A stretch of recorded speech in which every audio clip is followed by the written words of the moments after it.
Welcome here to HuskerOnline post-game live. Megan, we got you on the show today, by the way. You're showing on the camera right there.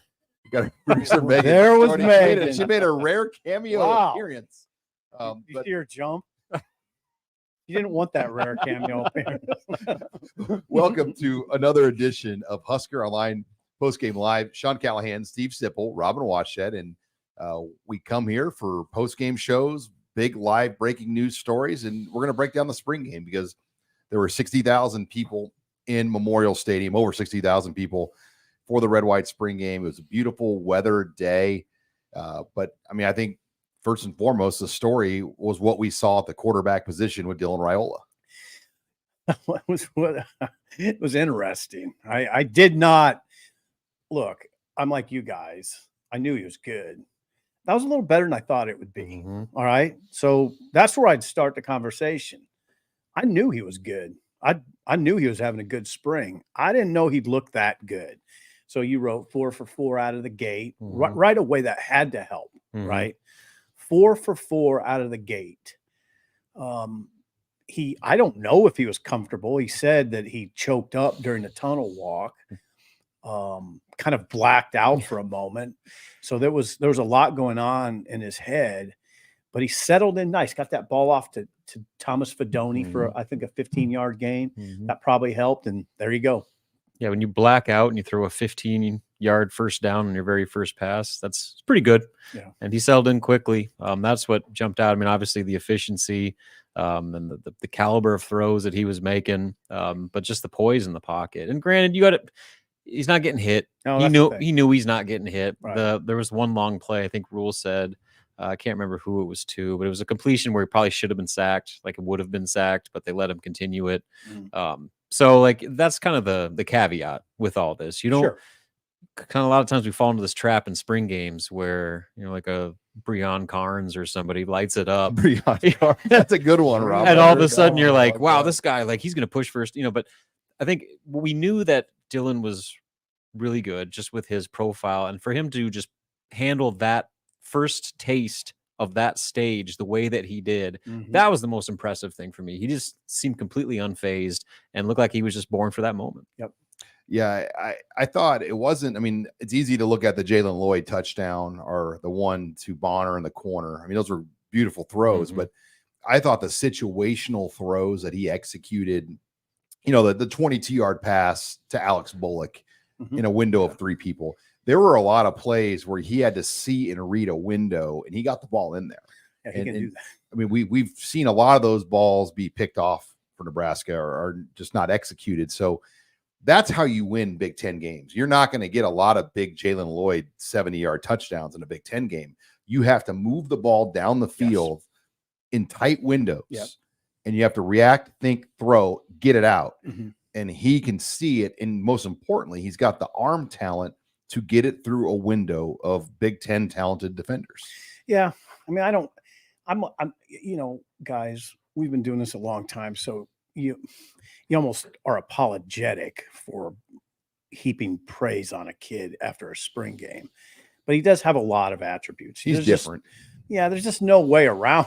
There's just no way around saying it. He's a big, strong kid with a very strong arm, understands the game at a high level. He reads defense as well. He looks like he has some talent to work with. And we know that's important because we saw a pretty big, talented quarterback here named Adrian Martinez just get his career sort of waylaid by the fact Frost couldn't put enough talent around him. They have some talent here now. Which looks good. What did, Sean, in your column, you quoted Rule saying, it's not going to be the big things with Dylan. It'll be the little things, protecting the ball, knowing when to take 3, you know, a field goal, when to throw the ball out of bounds. Seems to do a lot of that stuff pretty well too. Although Rule said he's gotten better as the spring went on. Yeah, and I think you talk about past freshmen like Adrian Martinez. I think what's different about Dylan is Adrian didn't really have much of a spring his freshman year when he got here. No, he didn't. He was coming off shoulder surgery, and if you remember, his passes didn't have a lot of mustard on them. I mean, he didn't throw it like Dylan, but hardly anybody that age does. There's never been and Daniel Kalen as well. But there's never been guys like Kalen and Raiola that have come in right away, like with the arm ability and the mental side that those two kids have. I mean, Gebbia had the mental, but he didn't have the physical. He was like 165 pounds when he got in. It's funny when you start talking about guys like that, how much different Dylan is than Gebbia. Early enrollees: Kurt Dukes, yeah, Cody Spano. No, not even close. Tristan Gebbia, not even close. Was O'Brien an early O'Brien? O'Brien was pretty good, but no, come on. I mean, those are good examples. I mean, we thought Gebbia was pretty good. Compare him to Dylan. I mean, Dylan's like Roman Gabriel compared to Gebbia. So I'm going to quit now. But yeah, what we saw was, like I said, that's the best way I can say it. I knew he was good.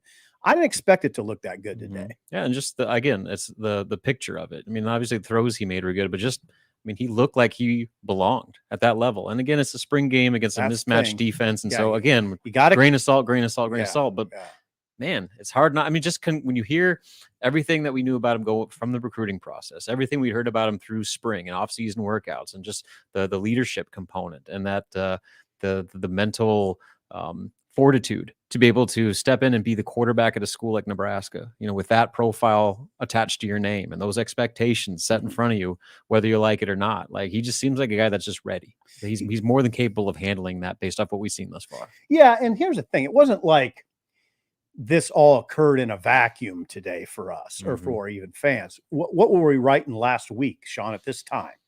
Ooh, Dylan had a big scrimmage last Saturday.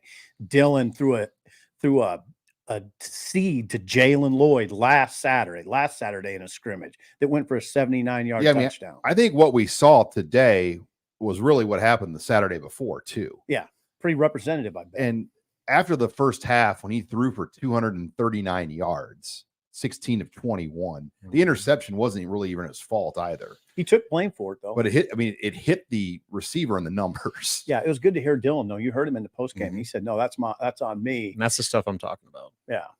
The most early enrollee true freshmen aren't handling that, like stepping up and doing that. Well, look at both he and Kalen at the podium. Daniel Kalen goes up to the podium with a smile. He's not wide-eyed. We've seen quarterbacks here that were just horrible at that podium.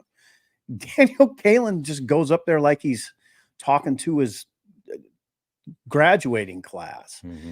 So yeah, there he is. Look at him. You can tell he's very comfortable. Dylan's very comfortable in a different sort of way.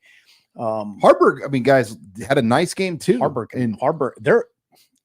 Sean, what it comes down to is they're pretty good in that quarterback room with those three guys. It's pretty good, it looks like. I think especially the top two.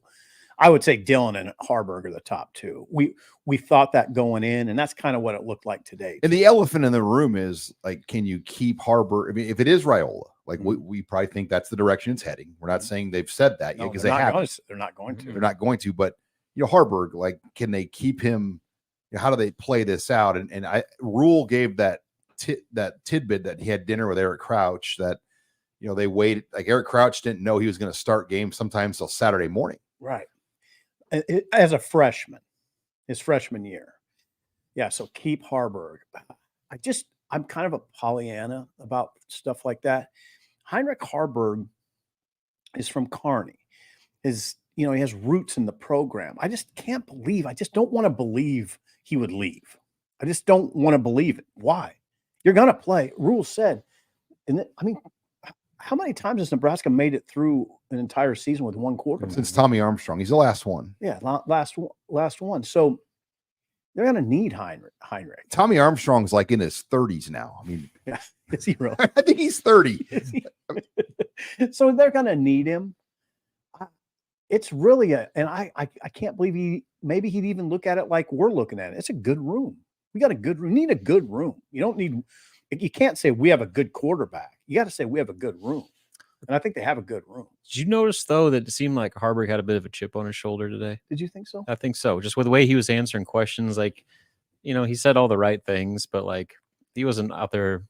People want to talk about the young quarterbacks. He's like, yeah, I thought, we all did good. Like, it was kind of one of those deals. It just maybe his body language. No, I agree. He wasn't up there. Like, kind real of chatty. Yeah, like the whole hum, oh, shucks, I'm just happy to be here type thing. He almost looked like a guy that was like, it's real now. And so, like, what do you read into that? I don't know. But I think that he's probably not just going to hand it over, pass the baton to Dylan right after that spring game. By humanize it. I mean, it's not that hard to do. Put yourself in his shoes. He hears everybody talk about Dylan. And now Dylan goes out there and does what he does. Dylan gets that big cheer before the game when he walks in. Heinrich hears all that. Heinrich played last year. He put his life on the line, basically. You know what I'm talking about? The Purdue game, he literally got killed. Yeah, he put his life on the line. I mean, those edge guys for Purdue. Yeah. I thought they're going to take a limb back to West Lafayette with him. But if Heinrich does feel that way, I understand. You want him to be a competitor, right? I mean, he's a competitor. He doesn't want to hear, oh yeah, we already have the starter. I wouldn't want to hear that either. All right. If you're just joining us, thank you for joining us here on Husker Online post-game live. We'll be on here until about 5:30 or so, taking your questions, and the super chats are stacking up. So we'll start getting to some super chats here briefly. But before we move on the show, Husker Online post-game live brought to you by Omaha Steaks. Nothing says summer like the taste of juicy, tender burgers grilled to perfection, and nobody does it better like Omaha Steaks. Right now, you can taste burger perfection for yourself with the Burger Perfection Flight. This exclusive package includes 20 of their mouth-watering steak burgers, 4 of their each pure ground beef filet mignon burgers, the New York strip burgers, the ribeye burgers, the brisket burgers, and sirloin burgers. You'll get all of this deliciousness for just $79.99. That's 20 beef juicy steak burgers for $79.99. Go to omahasteaks.com and order today. These are the kinds of burgers that can only come from Omaha Steaks, from the mild and tender filet mignon burger to the rich and buttery ribeye burger. Every bite is backed with their 100%, as Steve Sipple would say, unconditional guarantee. Go to omahasteaks.com to shop for Burger Perfection Flight today. That's omahasteaks.com and order the Burger Perfection Flight for $79.99. And you're going to want to hurry as supplies are limited. That's omahasteaks.com. Now, before we get into super chats, I do want to talk about the defense, guys, because there wasn't a lot you could draw about the defense. I mean, I would say the most significant thing with the defense, unfortunately, was an injury to Blyhill. Yes. A potential starting corner went down with a severe injury. Now, we don't know how severe. Demetrius Bell, though, sounds like it's worse than Blyhill. Both went down with knee injuries. So that was a tough deal. Second quarter, I think they were within six plays in the second quarter. I didn't even really get a chance to watch Blyhill much, and I wanted to. Number 23, it looked like he was going to start opposite Tommy Hill. That's Demetrius Bell right there. Yeah, and I'll tell you what, gosh, you hear those guys talk about those coaches, those players talk about Demetrius Bell. He was going to be a factor. He was going to be a factor. I'm not saying he's going to start, but he would have been in the top 6 or 7 guys. He was going to catch a lot. He was going to catch passes this year. Yeah, it's hard. It's hard. That picture's hard to look at. I mean, I feel for those kids. It's kind of part of the game. They know what they're signing up for, but it never's easy. Yeah. You said, Sean, Bell's was very significant. According to rule. And Hill's was, what do you call it, semi-significant or something like that. So hopefully they get some good news on that when they get the MRIs later on. But really a devastating blow there, because you look at that second cornerback spot. That was one of the biggest questions on the defense going into the spring. And it looked like going into this game, we had a pretty clear answer of what that situation was going to look like. Now it might be up for grabs again. Rob, that's a really practical point. I mean, they got to find something there now. I mean, it is not that corner position. I mean, they were very strong last year. I just wonder if they can be as strong this year. Boy, they like Tommy Hill, though. Rule and Tommy Hill have become close. I mean, and he was literally close to probably leaving the program. Yeah. I mean, it went south. I mean, something was wrong. I'll never forget, and I've talked about this story before. Travis Fisher, the former NFL player and defensive backs coach at Nebraska, said that Tommy Hill is good enough here that they could put his name in the rafters or on the stadium. Yeah. But that was Fisher didn't talk like that very often. No, he didn't. He loved Tommy And Hill. so that should tell you how talented he is. Yeah. But he had a bad game against Oklahoma, and then they moved him to wide receiver. He got. Yeah. I mean, Malcolm Hartzog took his spot. Mhm. Malcolm Hartzog beat him out mid-season. Remember Rutgers last year? How the hell was it? 2 years ago or last year when we went to Rutgers? 2 years ago. 2 years ago, we're at Rutgers. Yeah, 2 years ago, we're at Rutgers, and we look down, and Tommy Hill's warming up with the receivers. Yeah, he's running routes. He's running routes with the receivers. Hartzog beat him out, and they moved him to receiver. Mhm. Now, fast forward, Tommy Hill is one of the absolute leaders of the team. How about the story of Rule saying that Tommy wasn't supposed to play? Like he was supposed to be with like Nash and Ty and those guys, but he snuck in and played the entire first defensive series. It's like he didn't get hurt. Oh, I know. Wouldn't have gone over as well. So Nash Hutmacher, Ty Robinson, Isaac Gifford, they didn't play. Marquise Buford didn't play. Scott Benhart. Scott Benhart. Jamal Banks, did he play one series? He played a little bit. He didn't do anything. Yeah.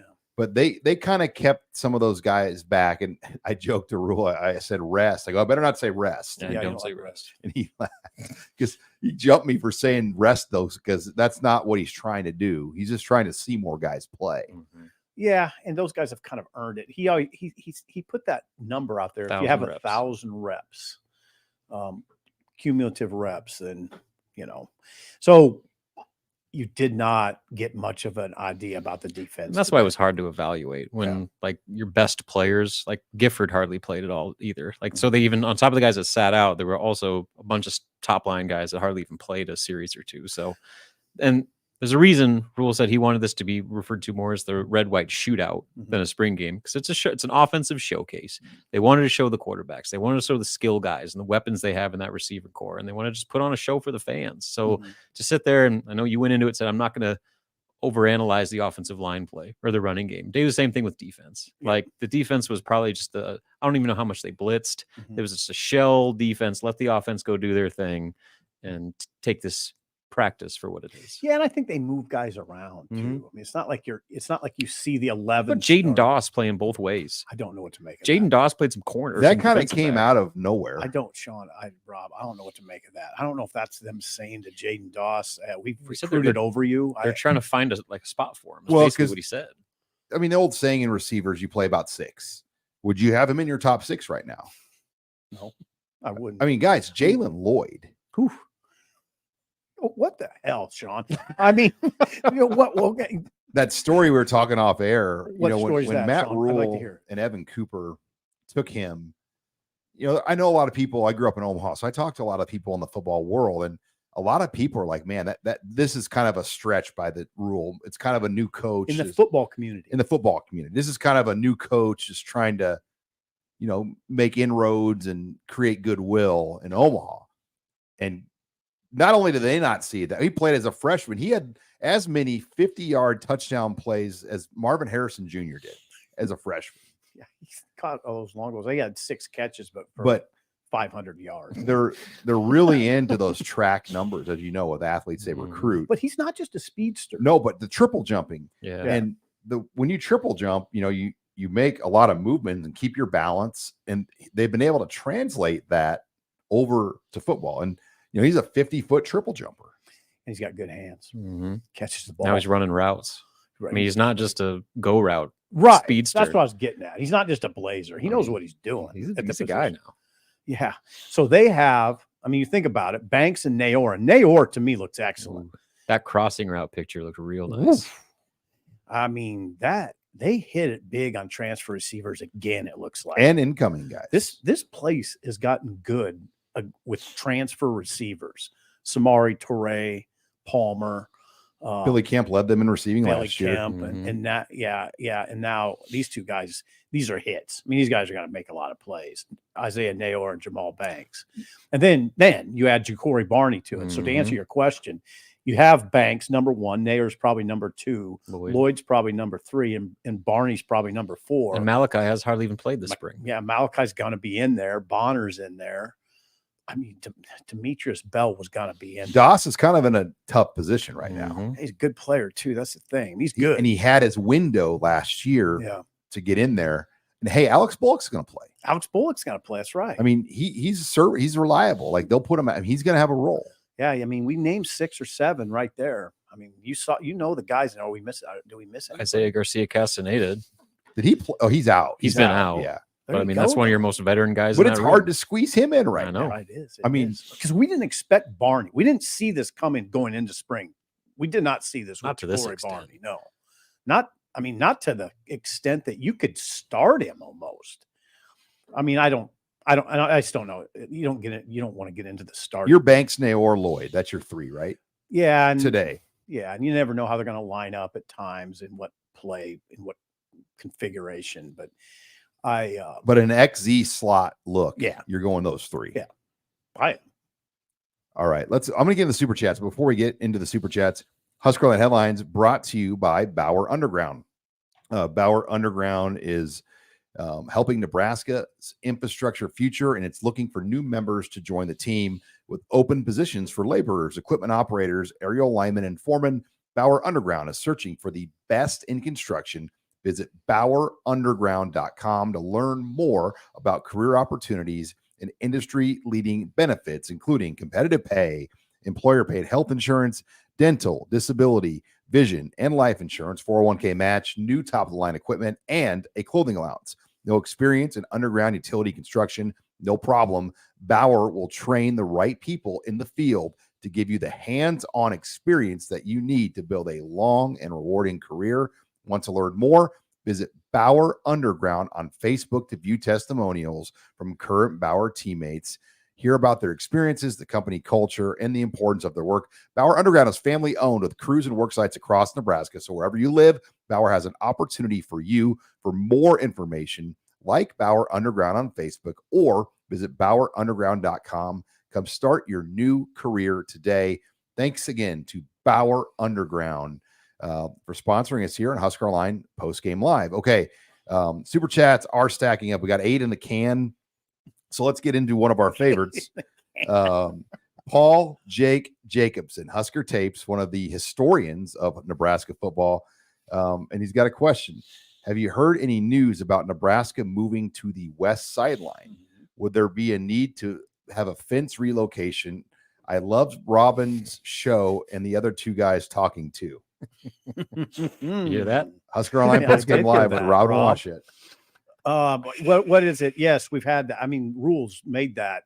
Yeah, he's put that out there that they could move to the west sideline. Mm-hmm. Right now, though, the depth of the west sideline is not much.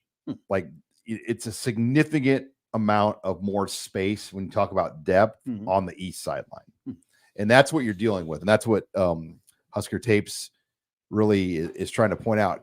With the fence line for Nebraska, they don't want to give up that extra space. And I've talked to high school coaches that have coached in Memorial Stadium for the championship games, and they said it's a significant difference to be on the west versus the east because of the depth and the space. So they'd have to almost reshape the field and just restripe it, right? And move the fences. I wonder how hard that is. I don't know. Yeah, I don't know. I mean, it might be kind of tricky. I mean, the turf. Could you do it while turf is? Would you have to do it when you switch turf out? That's a good question. That's a really good question. But I know it's something that Rule actively is pushing for, because it makes total sense. Like the on-field temperature difference in those games in September, Nebraska's sitting out there in 120 degrees turf temperature where their opponent is in 68. Oh God. Like the Michigan game was in the 95-degree range. Yeah, I mean, it's a real thing that Nebraska's putting itself at a disadvantage at home in those types of games. Yeah. 11 a.m. games are hot. Yeah. Then really hot. There's this whole discussion about if Rule had his druthers, I think he'd want grass by July. I mean, today was a good reason why. Yeah. 2 knee injuries. Yeah. He has cited science as, that grass is safer safer in preventing the type of injuries we saw today. I think. I mean, I didn't see the injuries occur, but I think that's what we're talking about. I will tell you this: grass at Memorial Stadium sounds beautiful to me. Be cool. What a beautiful. There's a huge site. cost, though. Yeah. Wow. We hurting for money over here? at Nebraska. No. Yeah. And Come then the on. maintenance of it. Yeah. I mean, you have to create a full-time. I mean, and I'm sure the college I'd sign up for that job. Might be my retirement job. they have a turf management program here that's one of the best in the country. Yep. Turf management. Yeah. I don't know. We'll see about that. But There'd be a I hope we line of answered people Paul. that apply for that job if it ever opened. Mhm. I hope we answered Paul's question. I think we did. But yeah, the grass, though, you couldn't, in my opinion, it'd be hard to play 6 high school state championship finals on grass Good point. and then play a Nebraska game possibly a day or two later. Yeah, you'd have to do something. So it would affect the high school finals. Mhm. Could you have commencement in the spring on the grass?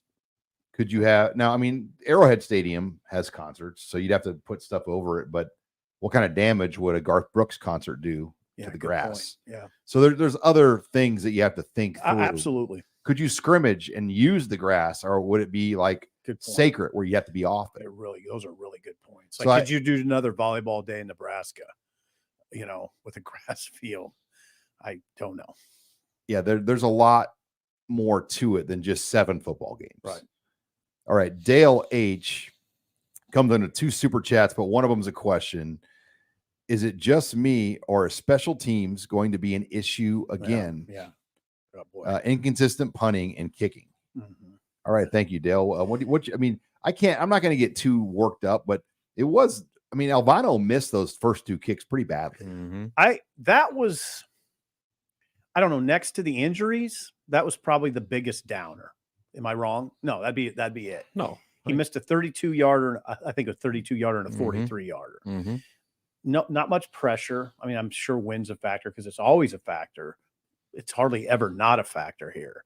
But yeah, that's just a head scratcher. Well, right? especially just after the inconsistency last year, and he seemed to finally settle in a little bit towards the end of the year. Oh, he did. After a really erratic start. Yeah, he did. But then to follow it up with that, Yeah. I mean, that's Yes. concerning. To the person who asked the question, yeah, that's a concern. I mean, it's a concern because Buschini was inconsistent last year too. So I don't want to say he's an unknown quantity, but he's coming off of a year that was disappointing. He only punted once, and he hit it 46 yards on a fair catch. So, like, I'm not worried about the Shank one was Jacob Hole. Yes, thank you, Jacob Hole. 31-yarder, not a good punt. Is it just me though, or like Buschini, like he almost peaked out in Dublin? Like we haven't really seen that kind of game from him ever again. He was spotty last. Like when we went in Ireland to watch him punt in Aviva Stadium against Northwestern, you're like, God, they have another, All-American level punter here, and we just haven't seen. And as you know, with games like golf and it's mental. I think sometimes he gets in these mental funks or his steps are sped up. But we know they didn't have a long snapper problem because they had a great long snapper last year.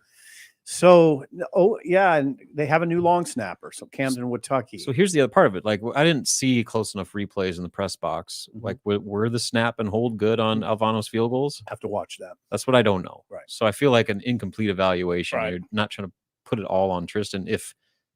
What if it was a low snap? I don't know. Yeah, what if it was? But they're good kickers. Will find a way to get that done. I mean, but we should be very mindful that there's a new long snapper too, and watch that situation closely. All right, let's take it into our next super chat, and our boy, Mr. Barbecue, Margaritas, Jay Swizzle Sticks. Oh, there he is. Thank you. The boys, we are so back. Top 10 defense, Raiola leading the offense, speed on the edges. Let's effing go. Sip should be 5 margaritas deep. It's 5 o'clock. Robin and I are like It's sipping 5 our p.m. first beer, by the way. Yeah, we're tapping into the Rockies. It's Some silver bullets. It's 5 p.m. And I still got to write. I still got a column to write for the morning edition. So no, I'm not doing the marks. But yeah, hey, will it be a top 10 defense? They were 11th in the country last year in total yards allowed per game. They were 7th nationally last year in average yards per play. So they were a top 10 defense in that regard. They should be good. The corner thing, though, I mean, you got to watch that now. It looks. I liked the way it looked today. I'm not going to lie. The first half, I'm watching it going, you know what? They're pretty good. They're going to be better. Now, They should be better. But it looks like a better all around team to me. It looks closer to me to what it should look like in terms of overall picture, overall athleticism, overall size and speed. It's closer now. But there's still so many unknowns right now. Like, how are these quarterbacks going to respond when they're getting smacked in the mouth? By an actual when defense? they throw a couple picks That's what I'm saying. in an autumn game. Like, we just don't know that, and we won't know that. Guys, they have the schedule though. Like, they have a schedule that their first 7 games, it's going to allow them some opportunity, in theory, to get. They don't play one team in their first 7 games that recruits higher ranked classes than them. Let's not do this though. Let's not say We're not going to get. You're not going to go. I'm not saying they're going 7-0, but when you get your first 4 Big Ten games and it's Illinois, Indiana, Rutgers, Purdue, it's a pretty good draw. It's not a pretty playing good draw. 2 straight Power 5 road games, is what you're and saying. you open with a game where you can get your sea legs. Yep. Like, you hope what you want is UTEP just to be a great opening start to the season. They have not won an opener since 2019. That hurts to hear. 2019 was that South Alabama. Okay. The game where Juergens had all the snaps flying back, and wasn't that game close too? It was close. It was a 38-point spread, and Nebraska kind of had to pull away in the fourth quarter. Right. Yeah, Sean, you're right. The schedule, it is very. I'll just call it very manageable. Very manageable. I mean, there's opportunity there, but we know Ohio State is going to be a bear. UCLA though is a great game on the schedule. Coming into Lincoln, at USC, who knows what they're going to look like? Wisconsin, we don't even know what they're going to be. Iowa should be tough. We know that. But those first 7, there's opportunity to build this team. But my point is, Nebraska is hardly a known commodity in their right either. Like, that quarterback play, it looked really good in a controlled scrimmage against a mixed match defense without quarterbacks getting hit. It's still just, to me, to be determined until they're actually facing live bullets. And then that running game too, like that running back picture. I mean, Dowdell had a nice day, but there really wasn't much to take away in that regard from today. I don't know. And even really this spring, just because of the lack of availability from their top guys. I'll tell you guys what I've talked to a guy this morning. I hate it when we do this, but talk to a guy who watches practice deal. And he says Emmett Johnson's by far their best back. He looked pretty good today. Yeah. He did. Now, would Gabe Ervin be given that role? I don't know. I think Emmett Johnson has taken advantage of this situation very well. He had a good spring. He was their best back this spring. He does look good running the ball now. He looks bigger and stronger. He's decisive running the ball. He's a tough kid.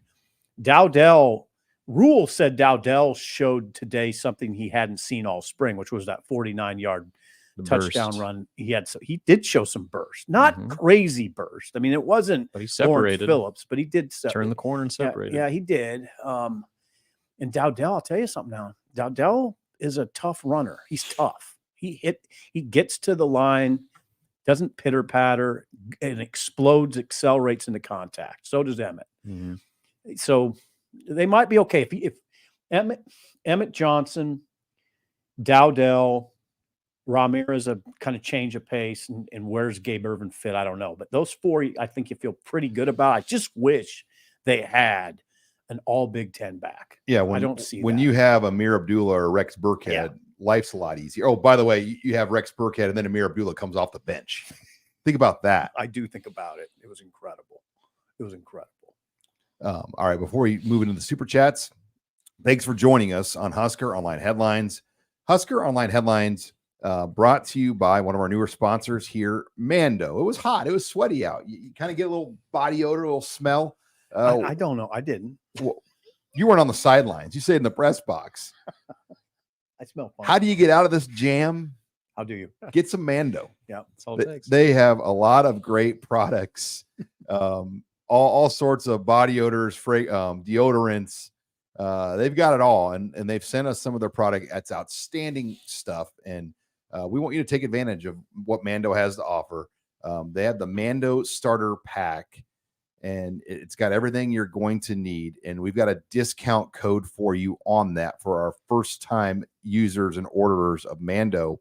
We're going to give new customers $5 off the starter pack with an exclusive code. That equates to 40% off the starter pack. Just use promo code Husker at shopmando.com. That's shopmando.com. That's promo code Husker. And they're going to give you a deodorant stick, some cream tube deodorant, and 2 more free products of your choice, plus free shipping by simply using promo code Husker at shopmando.com. Thanks again to Mando for sponsoring us here on the Husker Online Show. Okay, let's see. We've got Jacob Weddle in the Super Chats. Have you guys ever seen a true freshman perform that well in a spring game? In the words of Sipple, hello. Give him one. Hello. I don't know. I can't. No. I mean, I can't. No. Let's not overthink this. We have not seen a freshman play like that. Well, how many true freshmen have even played in That's the spring part of it, game? right? So that limits No. it. So no. I'm glad Rob said what he said, which was, Mick, you're playing against a mix and match defense that's probably pretty vanilla. Wandell is one of the only freshmen I've seen But that's such freshman QB. but like as a player that came in as a high school guy, he's one of the only ones I can recall that looked the part right away. Oh, I'll never forget as long as I live. It wasn't a memorable game, but I remember vividly against Illinois on the road when he was a true freshman and they had him playing running back, and he was signaling to the sideline, "Get me the ball." I was like, okay, that's a dude. And him and Frost butted heads. He proved to be a dude. And I saw it that night when he was a rookie, pointing at him, "Get me the ball." It was amazing. I just thought, oh God, they got one. That's the last great freshman I can remember. Yeah. True freshman. Not Was redshirt. Jamal Turner a true freshman when he had that big spring game? He was like running back punts. Yes. Was he? Yes. He looked like Deshaun Jackson. He did. He did a flip into the end zone. That was Yeah, awesome. they had something there. But no, at quarterback, The Mornay. yeah, go to quarterback. See, the thing about Dylan is we didn't really mention this, but he's been groomed to do this. You know, he is. So he seems a little older than he is because he's been readying himself for this for a long time. Let's face it. He also has the physical stature that you almost forget that he's as young as he is because he's 6'3", 220. So big. Yeah. Yeah, and by the way, he did do a good job of getting his weight right. He was a little heavy, and he made it a point to get right, and that's good to see. You know, he like on his cheat day, because I ran into Dominic. They like to go to this new Hawaiian barbecue place that opened by where Robin and I live, and that's Dylan's go-to cheat day. South place. side. It's on Pine Lake. Yeah, Haven't been yet. Heard it's the real deal though. Greg Sean went, has. or no, I haven't. That's shocking to me. That Well, I just found out about it. Yeah. And Greg, our video producer, went. And oh, did he? and Greg did. He crushed it. Robin and I, though, might have a day date there one of these days. They did. Just let me know. Oh, you and Robin have a day date? Yeah. What makes Hawaiian barbecue? Like just the sauce? I don't know. Simple. You had a Hawaiian barbecue. Well, what makes We were it? watching Dylan Raiola in the Honolulu in the Polynesian Bowl, but I think it's the seasoning and the sauce and the flavor. Okay. Well, anyway, Dylan. So he looks great. I mean, he looks great from a physical standpoint. Yeah, I mean, I know we haven't seen anything like that. It's exciting. It's okay. I mean, I feel like we have to apologize before we say it's exciting, but it was exciting. It made the day very interesting to me when he came out and completed his first 4, and you're like, okay, and then just proceeded to look really. I don't know, Robbie. There was one time he overthrew a guy, and you said that's the first throw he's kind of missed. And that was in the third quarter. And it was a tough throw. He just sailed it a little bit. Yeah. It's not like he missed stuff bad. He didn't throw balls where you go, ooh, don't do that one. He didn't make any really bad decisions with the ball.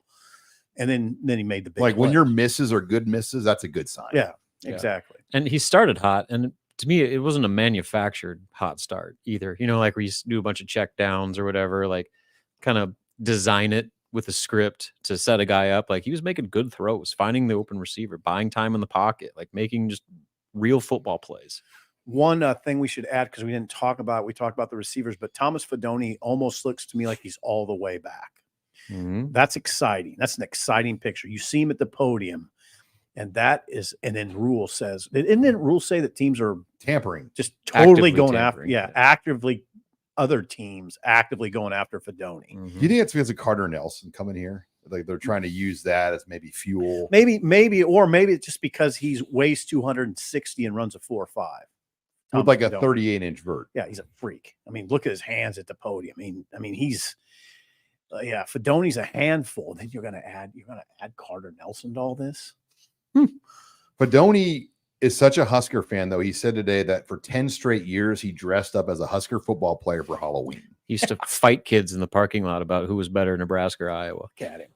You're going to have Carter Nelson added to this.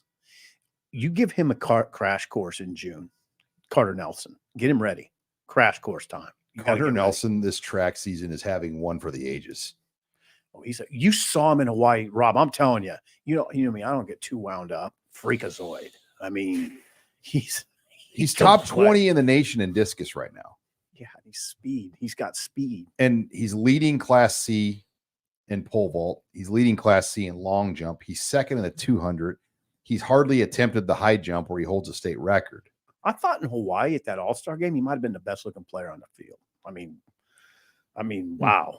And think about when you go to an All-Star game, it's alpha galore everywhere. Yeah. And so if you're not used to that, which I wouldn't think in Ainsworth, Nebraska, it doesn't look like that every day for him as far as the practice setting. You're a little intimidated. He wasn't. No, not intimidated. And Mike Zimmer brought that up. No, Zimmer said, and we saw it once, he caught a ball in the end zone in practice, and a guy kind of made a cheap hit, got into his chest, and Carter went and barked at him. And I was like, okay, that's good. That's a good sign. And that's what Zimmer referred to. He got into a guy. Cheap shot at him. Jacob Weddle comes into the super chat. The wide receiver room looks pretty deep. A lot of guys made big plays. It's deep. It's not crazy deep, but they have enough. It's upgraded big time. Yeah, they have enough. There you go. Yeah, we won't even talk about, hey guys, we don't even talk about a guy like Davon Hall. Mm-hmm. Michael Severe, who knows football about as well as any media member you'll ever find anywhere. He says Quinn Clark is a guy to look at when he gets here. Quinn Clark. We didn't talk about Isaiah McMorris. Keelan Smith. I'm glad we saw that. Keelan Smith, Rule mentioned this. Keelan Smith came on late and made two catches that really got my attention. The second one, especially along the sideline, where it was a tough ball. I mean, let's put it this way. It was a Division I catch. That's what I'd say. There's just not a lot of guys that are outside Division I would have made that catch. So yeah, I guess they do. And they're talking about Jadon Doss playing corner. Mm-hmm. That's shocking to me. Yeah. I mean, I think that is all you need to say about the depth. We just literally named every scholarship player on the roster right now, both here and then we'll have in the fall. And you can make a case for almost all of them as someone that could potentially be a factor. That's a good problem to have. Yeah, I probably downplayed their depth a little bit better than I thought. It's pretty deep. When you got Malachi and you're not even talking about him. Mm-hmm. I mean, Malachi's got to figure in somewhere when he gets healthy. Oh yeah, he'll be. I mean, they've got a good problem to have though right now. Pretty good. You got that damn portal. I mean, some kids are going to look at this and but I'm not worried about that. Yeah, it's just part of the business now. Yeah, it is. All right, before we get into the home stretch of the show, if you're not a member of HuskerOnline.com, make sure you check us out. We've got a great promo, and you can get caught up. Steve Sipple will post his morning column on Sunday, post-game spring game thoughts. We got a great deal. Promo code NU1 is going to get you 2 months of access of Husker Online for $1. That's 2 months for $1 with promo code NU1. That's the best deal you're going to get. We only offer it to our YouTube and our podcast listeners. So take advantage of the NU1 promo offer at Husker Online, 2 months for $1. But let's get into the last round of super chats here as we finish off the post-game live spring game show. And by the way, we've peaked out at over 1,000 live viewers. So pretty good turnout for a post-spring game show. God, thanks everybody. Is that good? Babe in the Woods? No, thank you. That's a good number. That's really. I mean, there's some schools that may not draw 1,000 fans to the spring game show. We've got a 1,030 watching our post game live show. Listen to Sean talk about Hawaiian barbecue. I haven't been yet, though. I haven't been. That's an upset that he hasn't been there. I know. You better get over. Greg went. He dominated it, but you're gonna dominate it too. All right, USMC Sully comes in with a big hello super chat of Yes. 1999. Thank you, Sully. Hello. Who is number 33 at running back? Maurice Mazuka, the younger brother of Micah Mazuka, who, by the way, played in the game, looked pretty good. Look good. Is he younger or older? Younger. I thought he's a senior. Hold Mer- on. Well, Mike is a senior. Hold on. Okay. I got it. I thought Maurice is younger. Come on, let's do this. I got to pull pull it it right here. I have a roster right He's a here. senior. They're both seniors? Yeah, they're both seniors. Maurice and Mike are. Oh, so are they twins? In his bio, it just says Maurice's brother. Not twins. older or younger. I mean, they don't look like twins. One's 6'2" and 300. Well, then Arnold And the other's my Schwarzenegger and size. Danny DeVito look like twins in that movie. The other guy's 5'8", 175. I don't know if you don't. Maybe you know something about twins that I don't. I'm a but- twin. Little known fact. You know I'm a yeah, twin. Yeah. I'm a twin sister, though. Right. At any rate, yeah, that's 33 is pretty good. Yeah. He adds. Talk to about a that guy who's room. taking advantage of the situation with the running back injuries and just lack of numbers there. He's gotten a ton of reps and has made the most of it. Rule likes him in short yardage. You Mhm. saw him in short yardage today, and that picture does look pretty good. He's a tough little bowling ball runner, and I think he's got some decent speed. All right. Ron the Don. Here we go. They put up a graphic that said Dylan hit 13 different receivers in his first 15 passes. That was on Jeez. BTN, I'd imagine. Jeez. Mind blowing. Also, shout out to Alex Bullock for the tough catches. And we talked about that. Look, we're going to talk about the Naor play or the touchdown to Lloyd or the one to Bonner, but the situational throws that he hit over the middle. Alex Bullock caught one. We saw a few of those where he threw the ball in a window where the receiver is going to get hit. To me, those were as impressive as any throws he made because that's how you win in the Big Ten. Yep. That's John. That's veteran savvy point. You point that out. That graphic, 13 receivers in his first 15 throws. Now I'll tell you, it goes along with what I said earlier. That's been happening this spring.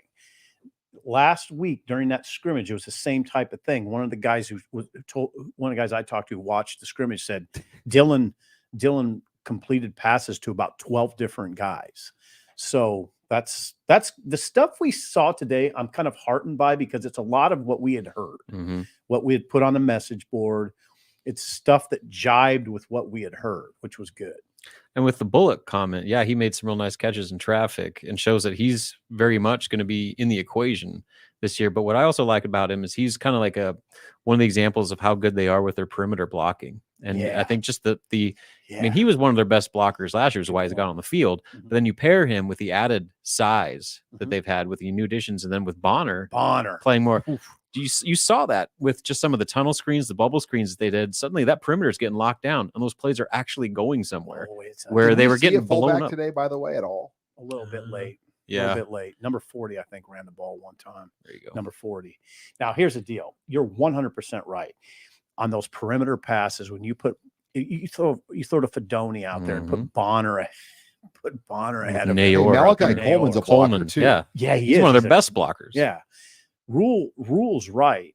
That looks different now. It just opens up so much more of your offense when you can execute those plays and they're actually functioning. Yeah, and it doesn't have to When's be the last time Nebraska could run that play? not all that effectively, consistently. Yeah. But if you can get just 6 off that on I know. first down, It's 5 an on extension first of your down. running game. Yeah. Mike Remarkowski in our chats here, he has a new pronunciation for SIP now. For Jaden Doss, you had Jadon Doss. I don't know where that came from. Jadon Doss. Jaden Doss. He's like, I just love Sipple's enunciations. Jadon Jadon. Doss. God. But anyway, yeah. I'll tell you something. I just can't emphasize enough Fedoni too. I mean, you were big. oh fuck. And I you're, mean, you're a big Fedoni. fan of Council Bluffs. Yeah, I am. I practically live there. And Fedoni, I think, is going to have a big year. I think we're looking at a big year. I mean, he had 25 catches last year, 4 touchdowns. They're going to spread the ball around, so it may not look crazy from a statistical standpoint, but I wouldn't be surprised if he gets 40 catches. Things might open up more for him, though, because Yeah. last year people knew Harburg was looking for That him. was the only guy who was looking at. Yeah. But Tony's a bear. I mean, he's a bear. That's a 260 pounds at what, 6'6", 6'5". Now he's had almost a full year of actually being healthy. Yeah. To where instead of trying to rehab injuries, he's getting stronger and faster and working on his Just game. look at him. I mean, A lot to be said for that. Yeah. All right. Ruler comes in with a super chat. I couldn't be more excited for the season. Good. QB play lost us 6 games last year. I now think it will be one of our strongest assets. 10-2 record incoming. Hello. That'd be great. I mean, I don't know. I'll get you in the playoff. I mean, Home game. Let's pump the brakes. How about a little home game in Well, Lincoln? I mean, you just talked about that schedule, that defense. What if that happens? Come on. I'm Anyway. tempering it. I'll just say get to 7 first. How Well, about then that? your trip to Hawaii for basketball won't happen, right? I know. I What know. would our number be if they get playoff and we're I don't doing one of know. these shows? The Can guys only I dream. work around at On 3, they can't. I mean, our site is second in the company of On 3, and they're like, God, if you guys actually won at Nebraska, I mean, it would be crazy how even bigger you're. I mean, they're amazed that this fan base here is so engaged, and it is amazing how It is. engaged the fan base is at Nebraska. Give get there. Rule a lot of credit for that, by the way. He's a good salesman, and it seems very genuine. At the podium, he's a dream. I mean, he's just a dream. He gives you so much. But he does have some material right now. I appreciate that man saying he's excited. I'm pretty excited myself. I mean, they have some material. I'm not saying 10-2. I'm not going to do that, but they look like they're better, Mhm. measurably better. All right, final thoughts as we kind of wrap things up. Portal opens or stays open till Wednesday. I mean, what are you guys expecting? I mean, do you think we'll just get kind of the standard 3-4 random names, or do you think we're in for a surprise? I think the variable you got to keep in mind is what Rule addressed. Kind of put it out there that there's active tampering happening right now, where players are showing him screenshots of other coaches calling, saying, "Hey, you should go to the portal. We could use you." Like, so that's a different variable. It's not just about, are you happy here? Is someone else offering you something that Nebraska just can't give you? And Rule called it a sad state. Yes, it's a And sad I'm glad he did that. I don't want college football just to sit back and shrug its collective shoulders and say, this is okay. It's not okay. Now people say SIP, it's been going on. It's been going on for years. Nick Blah, Saban on the draft. Yeah. yeah. I mean, was Saban awesome. seemed to indicate that he was actively recruiting a player off Toledo's roster, a corner that was drafted in the first round. But anyway, you're right. You're right. So that's just, you don't know. I Yeah. mean, there's probably some players you're like, wow, why would he ever want to leave Nebraska? And then some other school throws you a see it all over the country. ton of money at him and Yeah. says, you can start and do all these things, blah, blah, blah. Yeah. Quinshawn Judkins leaves Ole Miss for Ohio State. Why? Doesn't make any sense. So yeah, you could see one where we're going on Monday. This doesn't make any sense. Here is the genius, though, of how Matt Rule formatted spring football. Who are the guys that you're least worried about going into the portal? The veterans that are being well paid by NIL. So what do you do with those guys? Don't overplay them. What do you do? All the other people that don't know where they stand, you just feed the hell out of them with playing time in the scrimmages. Mhm. It's pretty Keep them happy. I would call that brilliant. Sean. And I mean, because you're not worried about Ben Scott or Bryce Benhart or Isaac Gifford going to the portal. Nope. But what could happen is if you give those playing reps to other guys, like now they're not thinking about the portal Right. because they're getting reps. Yep. They're playing. They feel a part of it. Yeah, that's a good point. He does have a good plan, but it's not foolproof because nothing's foolproof in this day and age. No. You see too many instances, Rob sees it in basketball, where you're just like, what? Mhm. Why is that guy leaving? And so What's as good as your culture might be, as good as your NIL situation might be, like somebody can have the right person get in their ear and completely change the situation. Yep. So you just don't know. So May 3rd, is that when the official closing date for the football portal May is? 1st. May 1st. Wednesday. Okay. Wednesday. That can't come soon enough. So and having spring ball being later, I don't know. I think that helps Nebraska, you would think, because it's harder to tamper with guys when they're in the middle of practice. Well, and like you said, they're not just practicing, like they're getting significant reps and playing huge roles in scrimmage and starting spring games and all these things that you can just bite them by until the deadline hits. All right. One more super chat here. And this one really, when you think about what the state has experienced, over the last 24 hours. Bad Bar Trucking. The tornado hit my farm this weekend, and you guys made my week. Thank you very much. And It's nice of you to say. I just think about honestly what's happened in the last 24 hours. It's wild in our state, and it's emotional. It happens so quickly, and we're still learning more and more every day about the damage that this storm caused. And to see a comment like that, Bad Bar Trucking, we appreciate your remarks, and glad that we could at least bring a smile to you when obviously you're going through tragedy that none of us can even imagine right now. So thank you for your comments. No, well, yeah, and thanks for joining us. Yeah, and that was one of my takes from the post game thing, is that just kind of what the spring game was. It did have a weird vibe, just because we were literally less than 24 hours removed from one of the most devastating tornadoes to hit this area on record. And so people are like still trying to figure out their lives, and then all of a sudden there's a spring game. You're supposed to be this big celebration. So I thought they did a good job of just kind of, for one, making that be a temporary relief distraction, while also using it as an opportunity to launch their Nebraska Together campaign, where they're selling shirts at various places. You can look on Huskers.com for more details, but all the proceeds go to helping support people like Bad Bar Trucking that were directly impacted by this. So good opportunity to support that stuff, and try to make the best of it. Nothing can prepare you for what the state has gone through, though, the last day. I mean, like, you knew weather was coming, but nobody could have known it was going to be as it was. No, you don't. And tornadoes by nature are so unpredictable. They can just take a turn. I mean, it doesn't seem, there's no logic sometimes to it. So all of a sudden it took a turn, and now it's going towards a huge building. Now it's going towards a neighborhood, and then it misses this neighborhood for some reason. I don't know. You don't know why. So yeah, it was nearly half a mile wide. Yes, that is a thing you don't want to see. Although those people that chase them just freak me out. That the footage they got of that thing was incredible. The one that flew over the interstate. Yeah, I mean, it looked like the movie Twister. Yeah, and people just go right towards it. I'm going the other way. Not me. Yeah. Well, it flipped a semi. Yeah. I mean, clearly, and then that was not the one in Omaha. The one in Elkhorn in Omaha was much worse. Yeah. Bennington got it. Elkhorn got it. Waverly got it hard when you come back this Northwest way. Lincoln by the airport, Garner Industries. So our thoughts and prayers out to everyone that's been affected by this storm, that's had family members affected by this storm. And we appreciate the kind words on the show tonight, and hope that everybody, is safe and getting through these problems. And we appreciate the support here of Husker Online. Guys, fun show. Yeah. Fun spring. Yeah. Another one in the books. Yeah. This will carry into a little bit of May, even probably. So what's next?